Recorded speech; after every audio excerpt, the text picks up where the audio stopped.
Com Sairan. Boa noite a todos. Nesse domingo de Páscoa, uma feliz Páscoa a todos.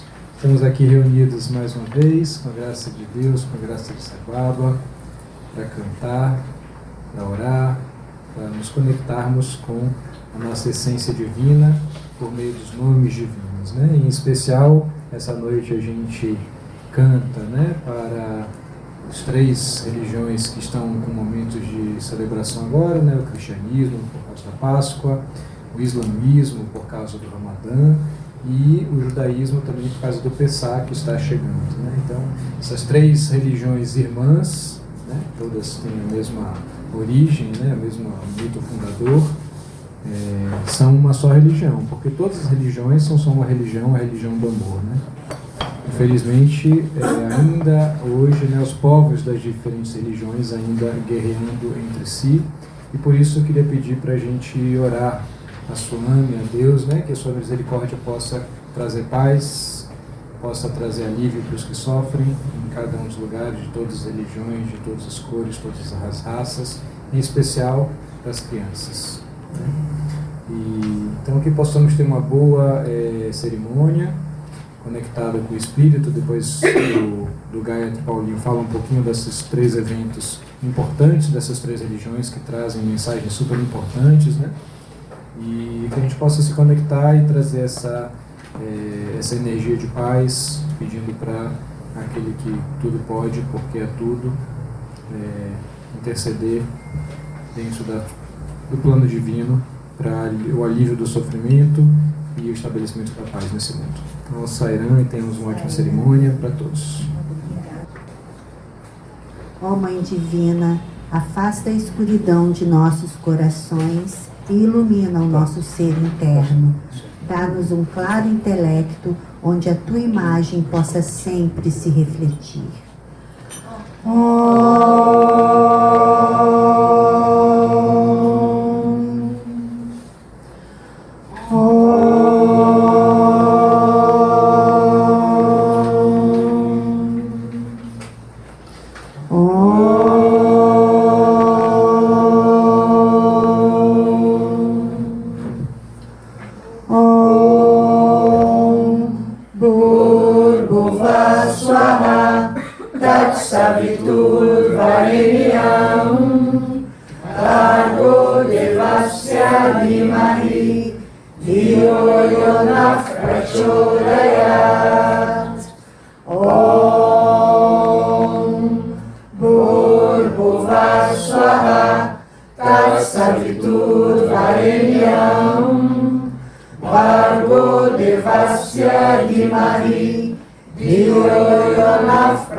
Shanti, Shanti, Shanti. Saira, estão me ouvindo? Boa noite para todo mundo, boa Páscoa. Olha, eu hoje pensei esses dias, né, no que a gente podia falar.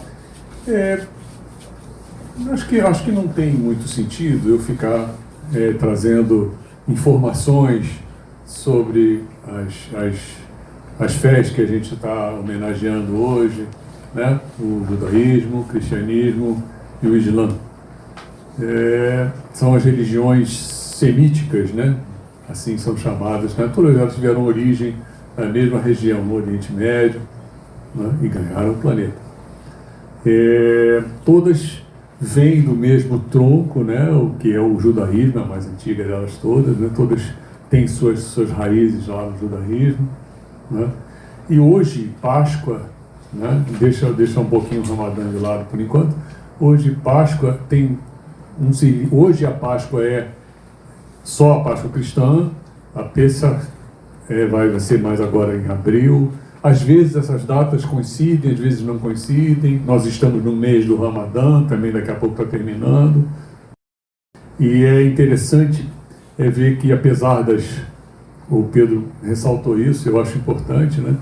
Apesar das diferenças e das dissensões que a gente vê entre os praticantes, ou até os não praticantes, mas titulares dessas fés, né? Elas têm um tronco comum, elas têm uma raiz comum que deve ser preservada, né? E deve ser cultivada, mais do que cultivar as diferenças culturais ou de vestimenta ou de hábitos. Eu como isso, você não pode comer aquilo, esse tipo de coisa. Que são coisas humanas, são recursos ou artifícios humanos para que a gente se conecte com essa fonte divina que o próprio Baba disse uma vez, né? No momento que você se conectar com Deus, você se unir com Deus, você não vai mais precisar das convenções da religião, não da religião, né? Você terá se religado. Então, o exercício de religar-se já estará concluído. Mas enquanto a gente não chega lá, a gente tem um convívio social, a gente tem uma estrutura que tem muito, apesar da ideia do Estado laico, etc., no nosso dia a dia, nos nossos costumes, a gente tem muito da religião e até das tradições da humanidade.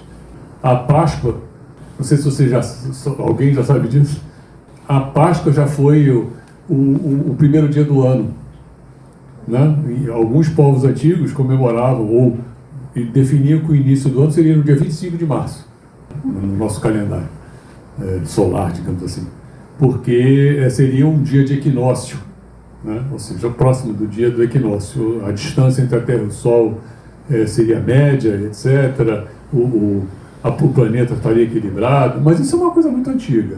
A própria Páscoa, ela é um ritual de fertilidade, né? Essa coisa do coelho, do ovo, etc., tem tudo a ver com povos outros, né? Celtas e outros povos que cultuavam a natureza e suas forças. Aí a gente introjetou e a gente colocou no calendário cristão. O calendário judaico, ele tem um significado muito especial. É importante dizer, na época de Moisés, a Pêssar já existia. Já existia a comemoração da Páscoa, que era essa comemoração do equinócio. Era que os povos antigos todos faziam. A maioria deles, né, tinha as suas tradições. Foi num dia de Pêssar que houve a passagem do anjo da morte, que houve a libertação do povo judeu da escravidão no Egito. Então essa Pêssar passou a ter esse significado especial. Moisés, como instrumento de Deus, foi lá e libertou o povo, né? E a partir daí também tem a travessia do mar, é uma passagem também, e mais os 40 anos que eles passaram no deserto até encontrar a terra prometida. Bom, essa é a história da Pêssar. O Ramadã, já que a gente está lembrando dele também, ele é um mês onde se comemora a revelação do Corão, a ascensão de Maomé, ou de Muhammad. A gente fala Maomé no Brasil, mas o nome dele é Muhammad. Eu conheci uns muçulmanos numa mesquita aqui no centro do Rio, e eles a primeira coisa que eles fizeram foi me corrigir. Quando eu falei Maomé, eles falaram, não, Maomé não existe, o que existe é Muhammad. O nome dele é Muhammad. Muhammad é o último profeta, não é isso? E o Islã é uma revelação em cima da revelação judaica e da revelação cristã. Ele é como se fosse uma continuidade. E eles até pretendiam isso no início. Os primeiros islamitas, os primeiros muçulmanos, né? Muçulmano quer dizer humilde diante de Deus, né? O Islã quer dizer atitude de humildade diante de Deus. E eles procuraram as comunidades judaicas e cristãs olha, nós estamos aqui com uma nova revelação que complementa de vocês. Não foram muito bem aceitos. A partir daí, eles começaram a sofrer suas dissensões, e está aí a história que vai contar isso melhor do que eu. Mas por que eu falei disso tudo? Outro paralelo entre as tradições. A Páscoa, ou até a Sexta-feira Santa, né? A Páscoa é o fim da Quaresma. A Quaresma é o período cristão de jejum. E combina com o mês de jejum do Ramadã, que é a mesma coisa. Para lembrar a revelação do Alcorão, para lembrar a ascensão de Maomé. muito parecido também com a questão da lua de Buda, né, o Vesak, né, que é uma lua cheia onde você comemora o nascimento do Buda, você comemora a iluminação do Buda, comemora o momento em que ele se funde e ele vai para o Nirvana, né? Então, tudo aconteceu no mesmo dia. Mas é um dia para solidificar essa lembrança e essa crença. Para o Ramadã é assim também. Um mês de jejum. Jejum do nascer ao pôr do sol. Quando o sol se põe, aí eles podem fazer um de jejum. E isso enfraquece o corpo e humilda o ser. O indivíduo ele se torna humilde, porque ele está fraco, ele está dependente. É uma maneira de você dizer assim, na minha fraqueza eu dependo de Deus, eu me lembro de Deus. A mesma função, ou muito parecida com a função do jejum quaresmal, que é a mesma coisa, você fazer, você sentir na carne as dificuldades que Jesus sentiu, não é isso? Então, todas essas práticas, todas essas comemorações, essas observâncias, elas estão em 3 religiões distintas, não é isso? Cada uma com seu contexto, mas elas todas podem ser comemoradas juntas. E aí eu queria chegar aonde a gente está hoje, aqui, num centro Sai Baba. Eu tive essa graça de começar a ouvir falar de Sai Baba lá em 1992, século passado, e... pois é. O que primeiro me tocou, a Andréia, né, minha esposa também passou por essa mesma experiência, o primeiro nos falou ao coração foi justamente o conceito da unidade das fés. A gente sempre viveu em um lugar onde, país, Brasil, onde determinadas religiões não eram bem vistas, outras eram. É interessante que o centro SAI, onde a gente frequentou, era uma casa espírita, a gente também tinha um pezinho no espiritismo. Então, toda esse contexto, ele foi muito enriquecedor. A gente teve a oportunidade de realmente estudar e procurar, não é questão de estudar só para saber datas e informações, essas coisas que eu falei aqui agora. Essas coisas são incontestáveis. Às vezes a interpretação teológica de uma passagem bíblica, por exemplo, não encontra eco na história e vice-versa, né? A história registrada não tem muitas daquelas circunstâncias que estão relatadas nos textos sagrados, tá? Eles não têm compromisso histórico. Mas isso é um outro problema. A questão foi fácil a gente absorver esse conceito e começar a viver de acordo com ele. Bom, como é que a gente poderia fazer isso? Ter acesso, estudar e ao ler os escritos de outras fés, buscar essa unidade.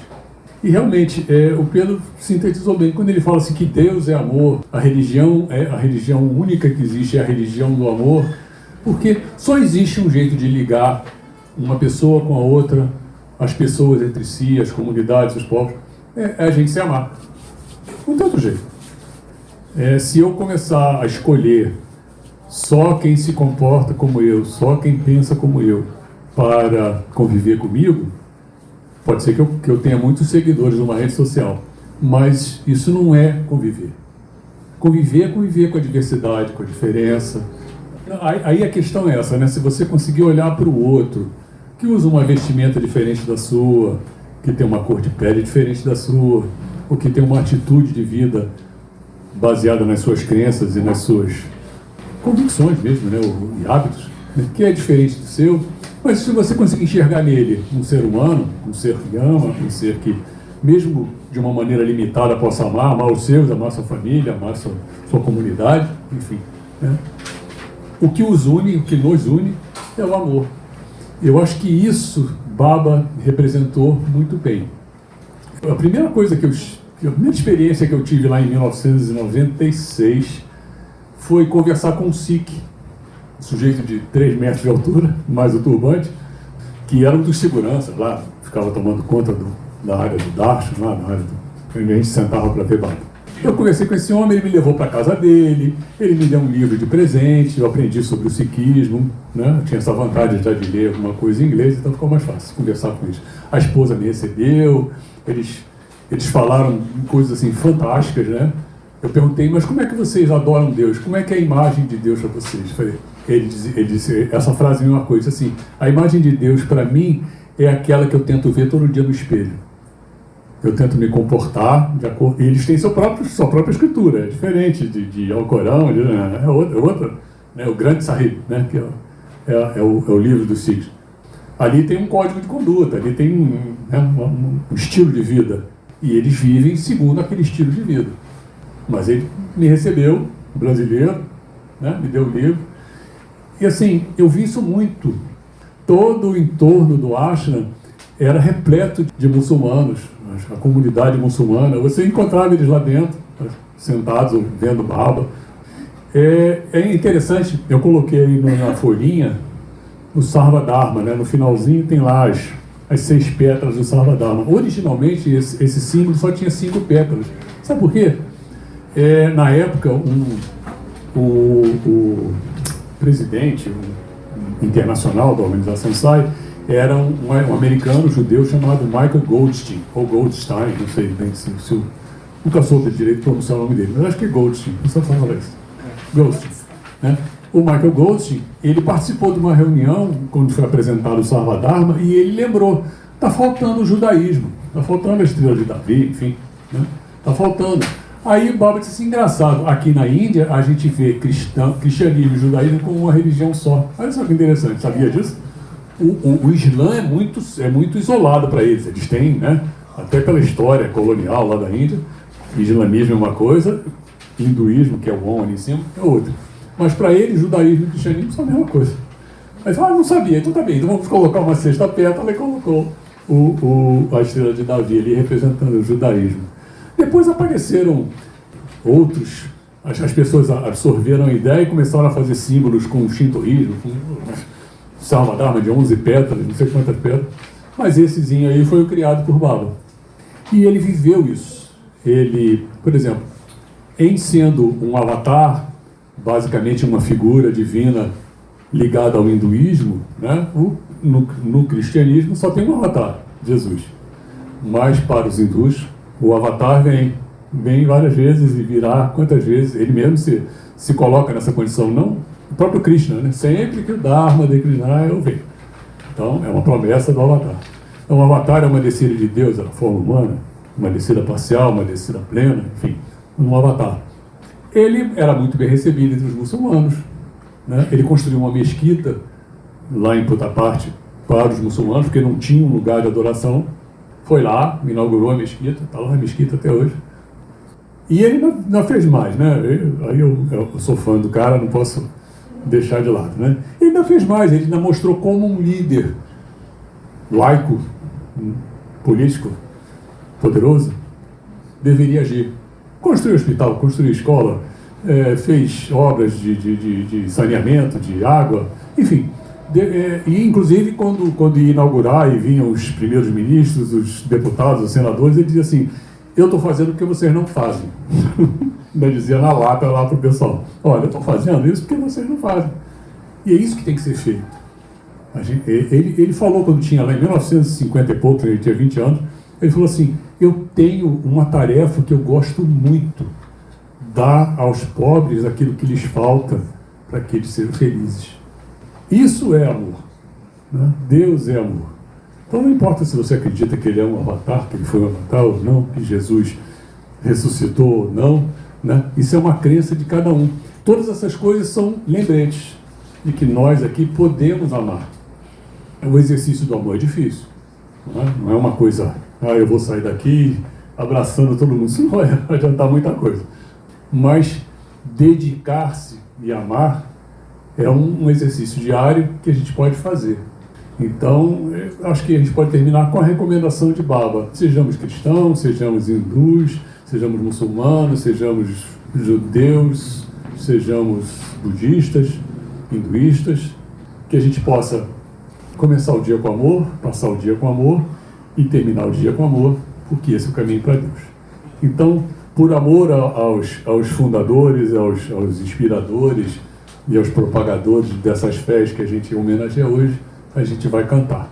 A gente vai cantar as glórias de Jesus, as glórias de Javé, ou de Jeová, vamos cantar as glórias de Alá e vamos lembrar que a voz de Deus está em qualquer lugar. Sabe?